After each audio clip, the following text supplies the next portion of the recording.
Друзья, коллеги, мы продолжаем. Ladies and gentlemen, we continue. I'm happy to welcome Minister of Foreign Affairs of Russian Federation, Sergey Lavrov. Thank you very much for finding time to join us. I would like to start by saying thank you to the Foreign Ministry for their partnership, for help in organizing the conference. Thank you very much for joining us in our event. Thank you for welcoming us in your reception house. Last night, this was a venue where an agreement on prohibition of nuclear testing in 3 environments has been initialed, and many other important events have taken place. A lot of negotiations, a lot of consultations. I would like to once again pay your attention to yesterday's speech by President Putin at Valdai Forum session. As far as I can remember, in the last several years, this was the biggest speech in terms of significance with regard to non-proliferation. A lot of the speech dealt with non-proliferation and arms control, and it also dealt with the Korean peninsular problems and irreversible nuclear disarmament. We very much appreciate your presence. Thank you so much for joining us. We are going to have an opportunity for 3 questions after the presentation, following which Sergey is going to have to leave the room no later than 11:40. I would appreciate that after we are done, please stay in your seats so that Sergey Viktorovich can leave and make it to the next events. Over to you.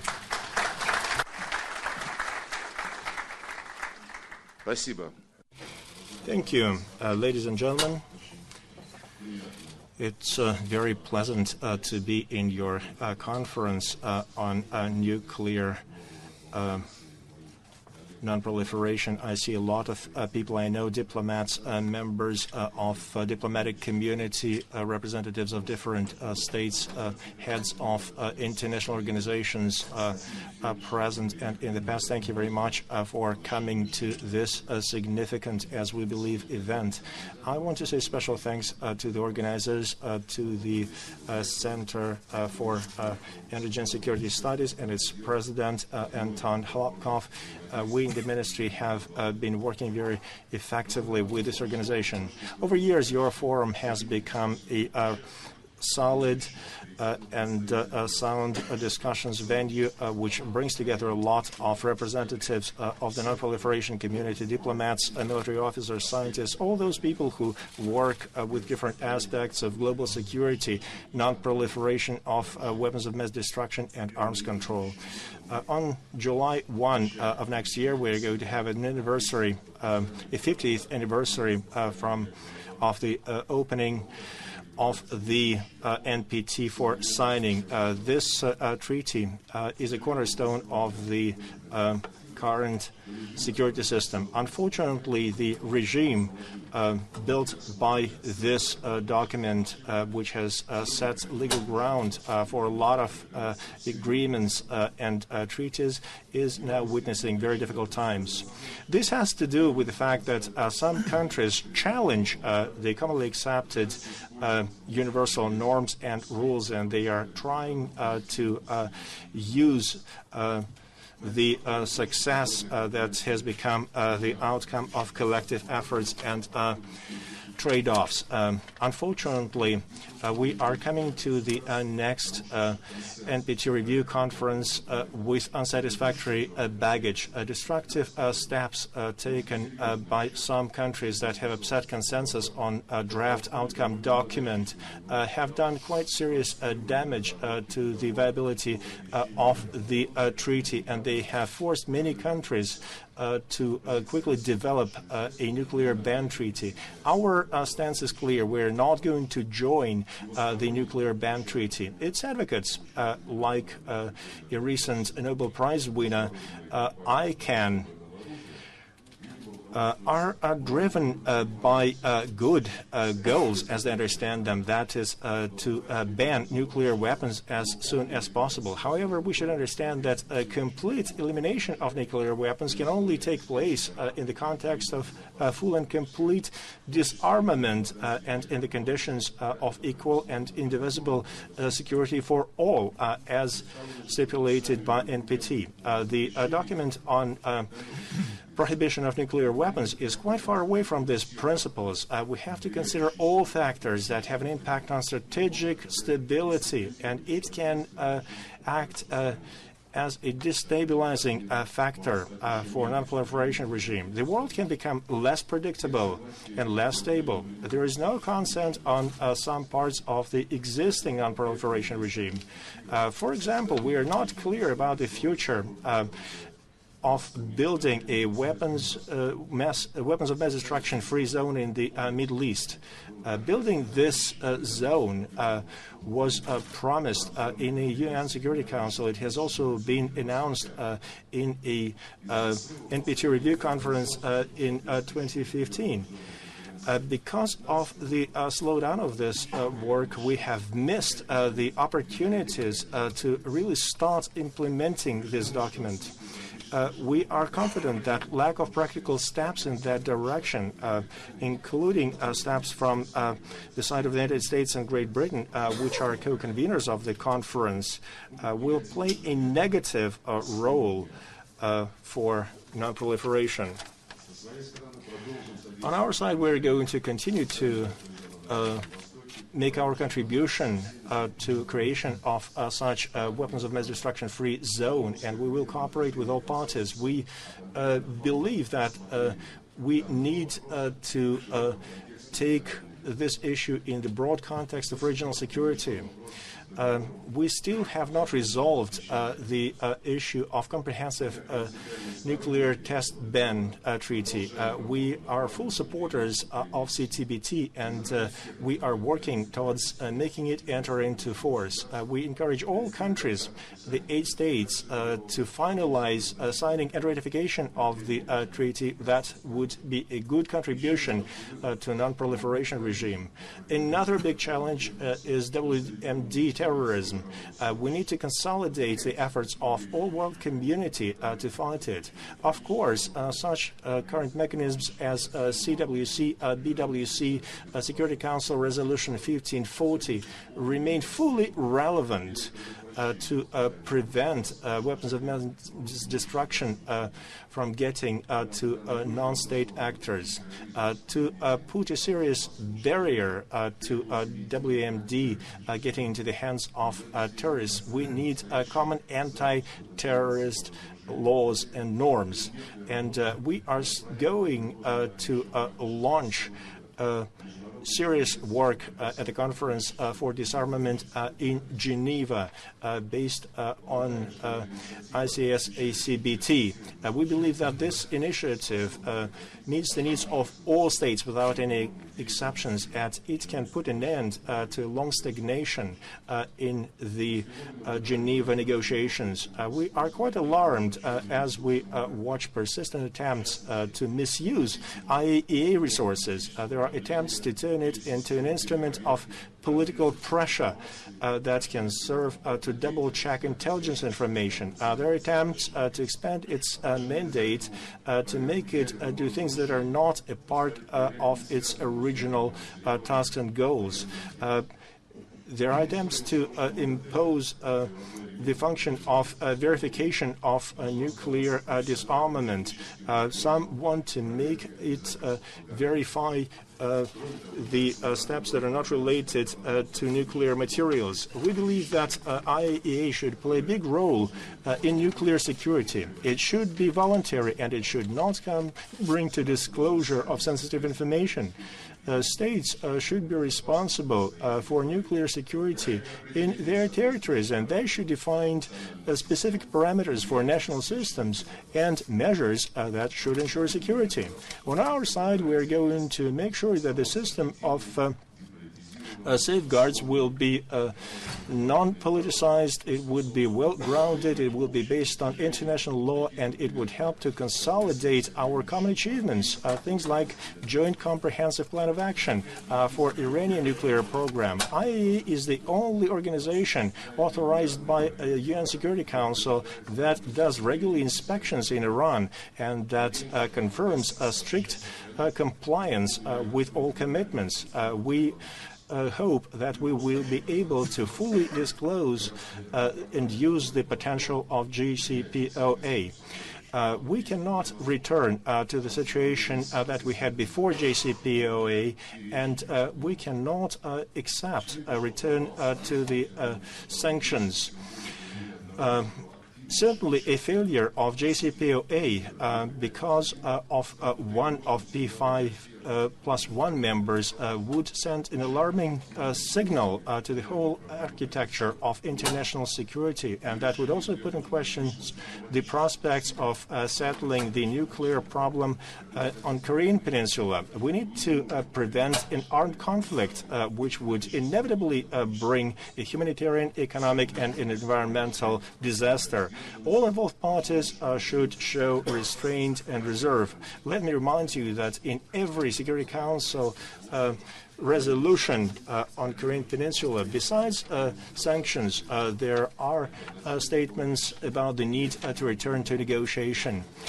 There is no alternative to diplomatic settlement of the Korean Peninsular problem. We encourage all responsible members of international community to support the ideas that have been built into Russian-Chinese roadmap for settlement that can be found in a joint statement by the foreign ministers of Russia and China of July the 4th. We are convinced that implementation of this concept would help to reduce the military activity and tension on Korean Peninsula and help to create a system of equal and indivisible security in general.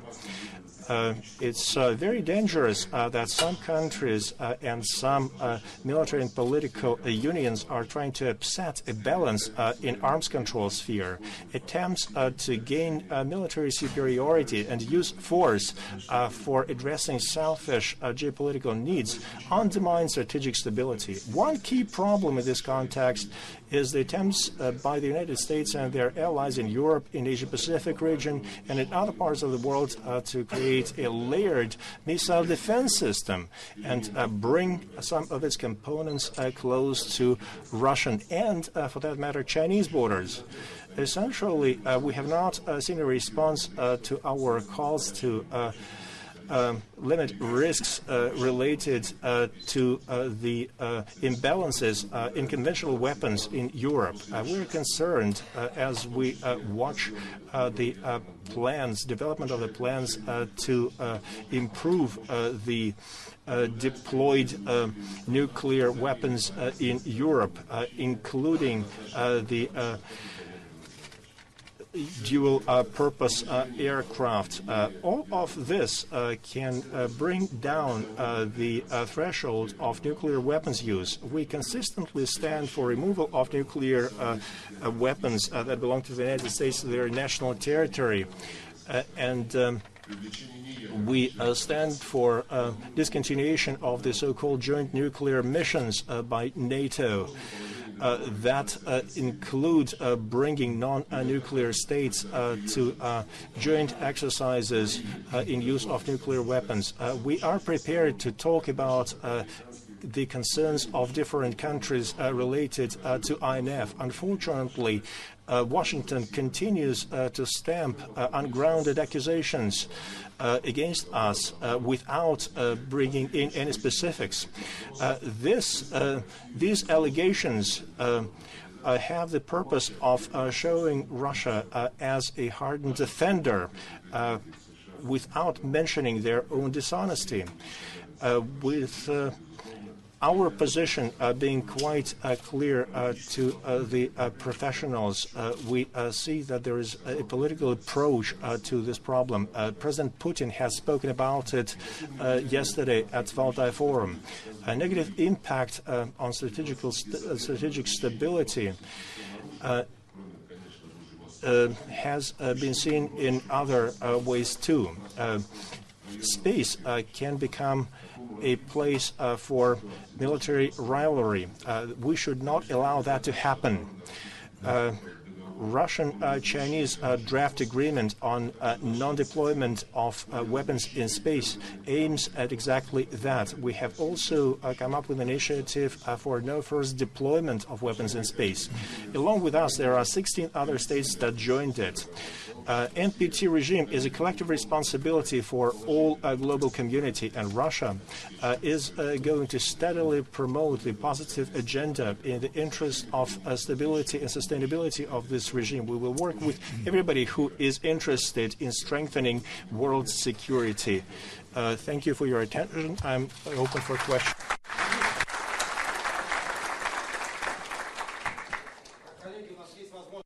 Distinguished colleagues, we have a chance to ask 3 questions to the Minister. Perhaps our foreign participants would be the first to ask. Tariq Rauf, please.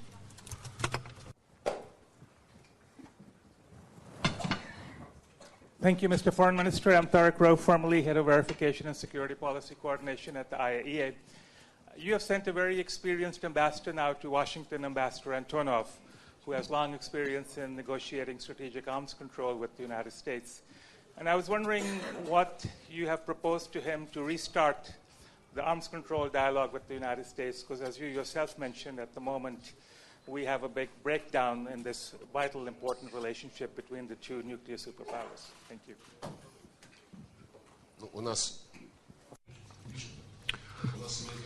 Look, our dialogue with Americans seems to have been disrupted, especially in the past months or in the past year and a half under Obama administration. In fact, a lot of issues appear to be suspended, and not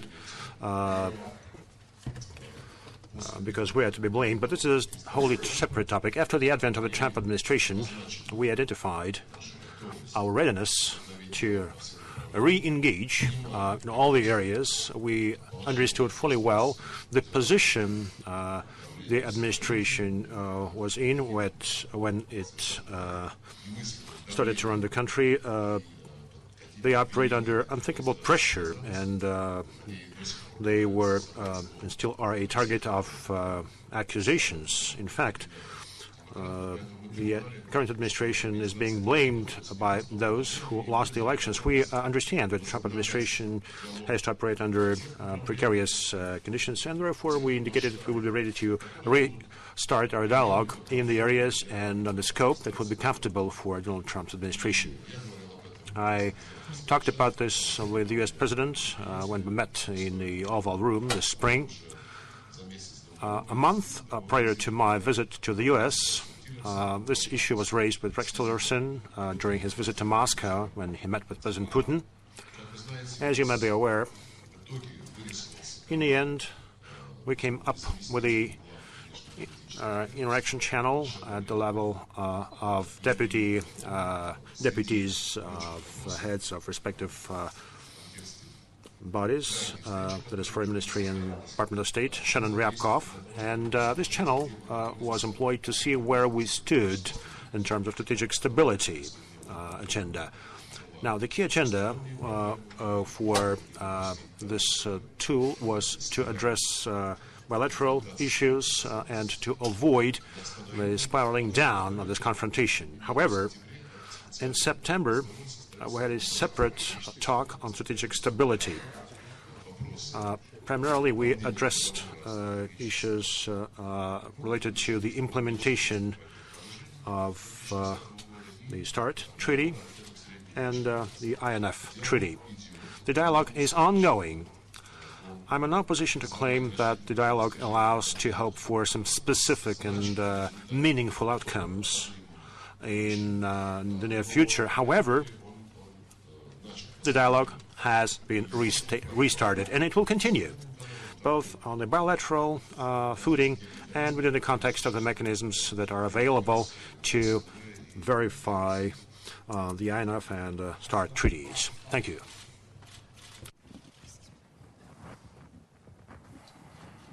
Mark Fitzpatrick from the International Institute for Strategic Studies.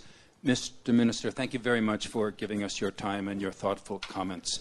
I think almost everybody here agrees with you that the Iran nuclear deal must be preserved. One of the threats to the deal involves questions about the verification of the so-called Section T provisions prohibiting activities relating to nuclear weapons development. Secretary General of the IAEA, whose role you just mentioned is so important, has asked for his tools to be strengthened in verifying Section T. Do you agree that this would be a good idea to strengthen the IAEA's mandate to verify Section T? Well, it's impossible to strengthen what is inexistent. The IAEA has no mandate. It's impossible to strengthen what is inexistent. The IAEA doesn't have any mandate to verify Section T. And this reflects the consensus that was reached during negotiations of Peace 5+1, Iran and the EU, and it was mentioned in the Security Council resolution. I proceed from the notion that any change, any amendment to this consensus would require consent of all the parties involved, of all the members, including Islamic Republic of Iran. I'm convinced, just like our European colleagues, that any attempts to start this kind of talk may scrap this very important agreement in the area of strategic stability and non-proliferation.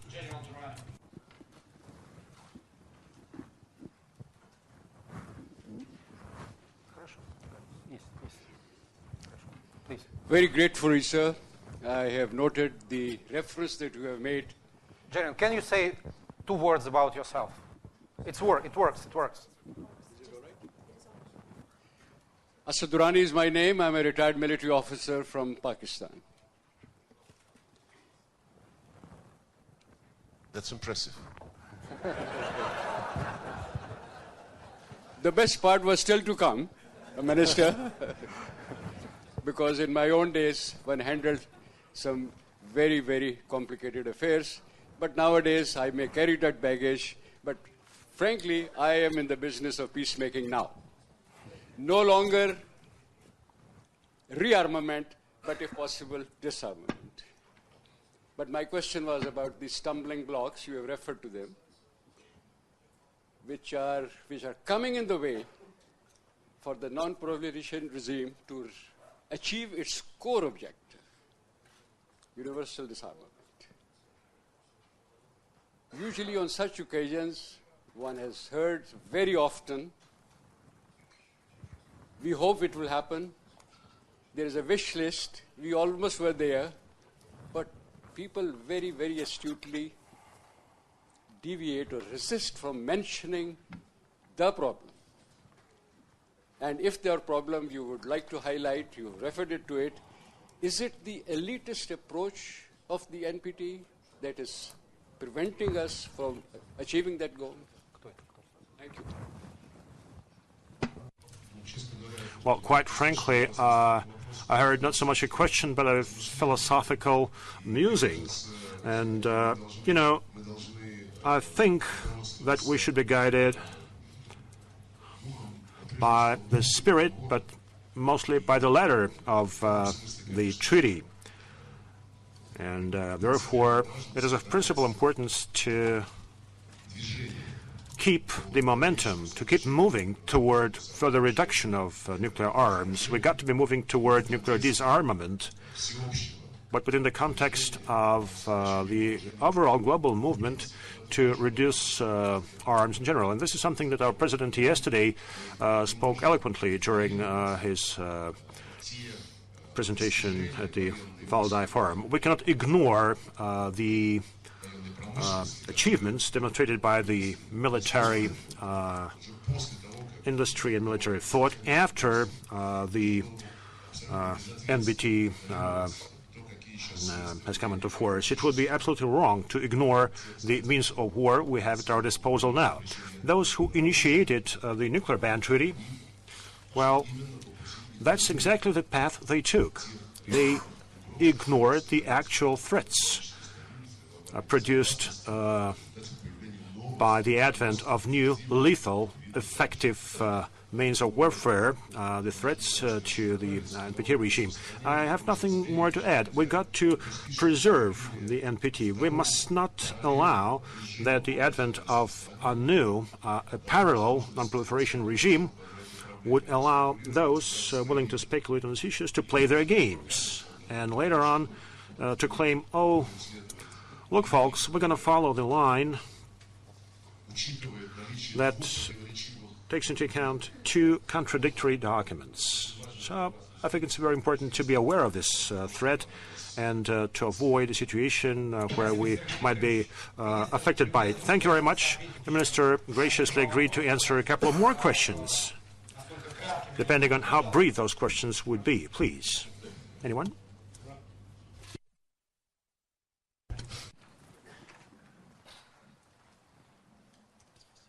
Пожалуйста, коротко. Благодарю. Adlan Margaev, student of the master's program at Monterey and Gimmo. A couple of weeks ago, Senator Nunn, when he spoke in Washington, he said that it would be insufficient to work at the level of presidents and foreign ministries of the two countries in order to advance in terms of arms control. He said that we would have to work with Congress in order to achieve some headway here. What do you think about it? Well, I think the number of players and stakeholders should be even greater. In case of non-proliferation and strategic stability, it is not just foreign ministries who report their views to their presidents. This is something which is done together with defense ministries, and in our case, it is the Federal Security Service, Rosatom agency. So this is an interdepartmental process, and obviously, depending on how efficient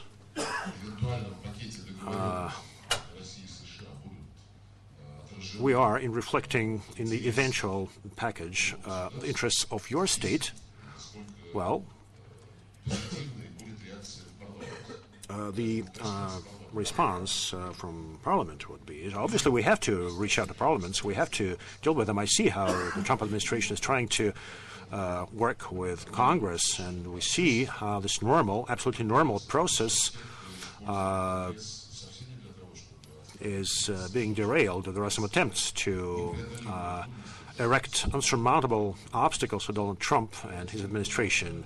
As long as such games continue, I have my doubts that we might have some unbiased reaction and response to any agreements on the part of Congress, given this anti-Russian rush that is in. Ambassador Walder.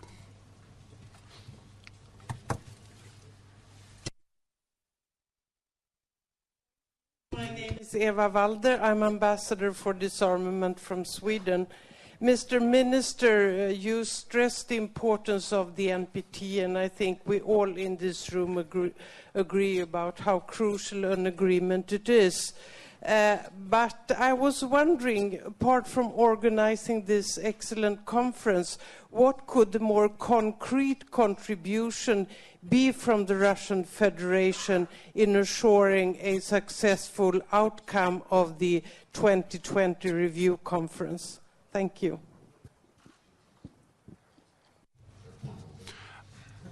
I hear you. I hear you. Don't ask what your country can do for you. Ask you what you can do for your country. Remember that?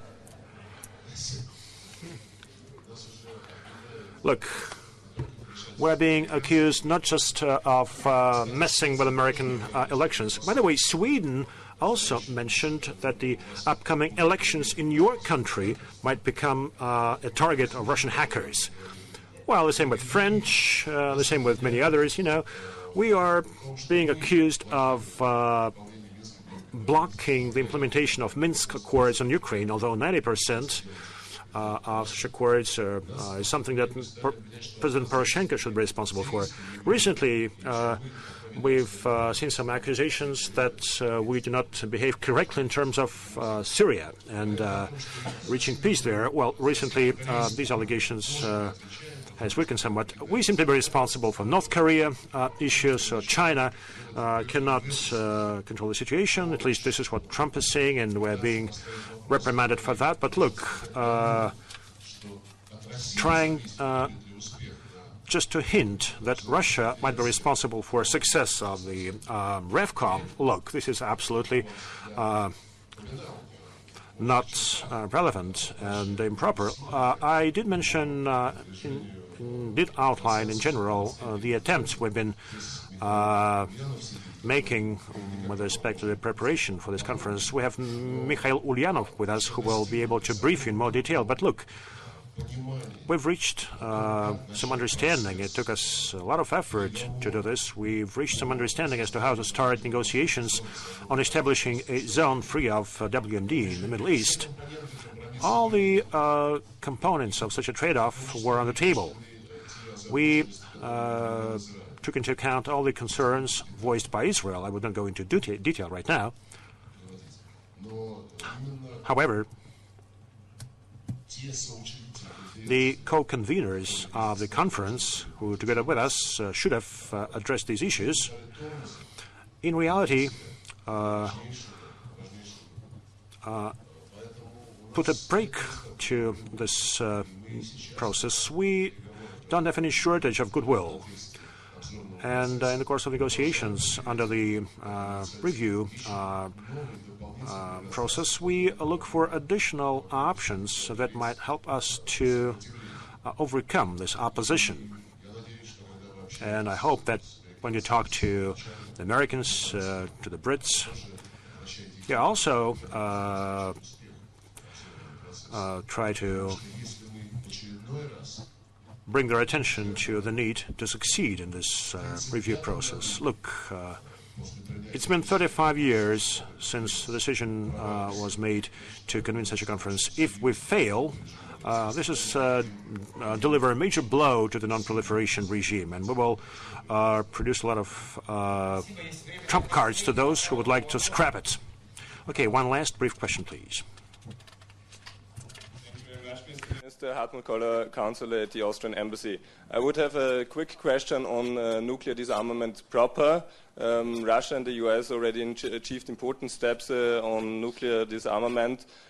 For the future, would you see reductions to continue in a bilateral setting, or could you also envisage to broaden that and to move more towards a multilateral setting for nuclear disarmament together with other nuclear weapon powers? Thank you very much.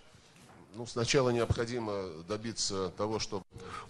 we got to make the current treaty to work. In February, we have a deadline whereby such a confirmation should be presented by both Russia and the US, and then we will start thinking about the time frame of this treaty and other steps. I'm confident that bilateral dialogue between Russia and the US on strategic stability will continue, but also I'm confident that it would be hard for us to imagine when new, well, hypothetical potential eventual round on a further reduction of nuclear arsenals would happen on a bilateral basis. Now, the numbers we presented in the current agreement, well, they bring arsenals of both countries much closer to the parameters that other countries have. Thank you very much. Thank you for your time. Thank you for the partnership. My colleagues, please stay in your seats.